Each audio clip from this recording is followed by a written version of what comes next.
ভাইয়া কি হয়েছে রে? বাহিরে একটা টাকার ব্যাগ পেলাম। কার জানি না কার, আমার নয়। যা তো। ভাবি যাবে নাকি? এসো। হ্যাঁ কোথায় যাবি? চল। এই ধর তুই এটা নে। ভাবি চলো চলো। এই দাঁড়া, এদের নিয়ে আর আমি পারি না। রনি তোমাকে একটা কথা বলবো? হ্যাঁ বলো। আমি রিয়ার কাছে এসে এখানে একটা ব্যাগ রেখে গিয়েছিলাম, তুমি কি দেখেছো? হ্যাঁ ওই যে ওখানে আছে। রিয়াই আমাকে দিয়ে গেল, যার ব্যাগ তাকে দিতে। থ্যাংক ইউ ভাই, অনেক সুন্দর আপেল তো।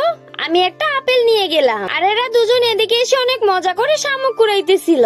এই যে দেখো কাপড় ফেলে দিয়ে গেছে, একে নিয়ে আর আমি পারি না। কিরে রান্না হলো? না, একটু বাইরে থেকে ঘুরে আয়। ব্যাগ দেখতেছি, দেখি টাকা আছে নাকি। ওয়াও অনেকগুলো টাকা তো। আমি এখান থেকে কিছু টাকা নিই, বুঝতে পারবে না। এবার আমি যাই, দেখি টাকা ঠিকঠাক আছে নাকি। আরে এই কয়টা টাকা কেন? হয়তো ওরা টাকা বের করে নিয়েছে। যাই ওদের ওখানে যাই। এই পাগল কি করতেছি? ঘোড়ার ঘাস কাটতেছি। এই রনি ব্যাগ থেকে টাকা বের করে নিয়েছো কেন? কি দেখো টাকা নেই। আমি টাকা নিতে যাবো কেন? কিরে তুই নিয়েছিস? না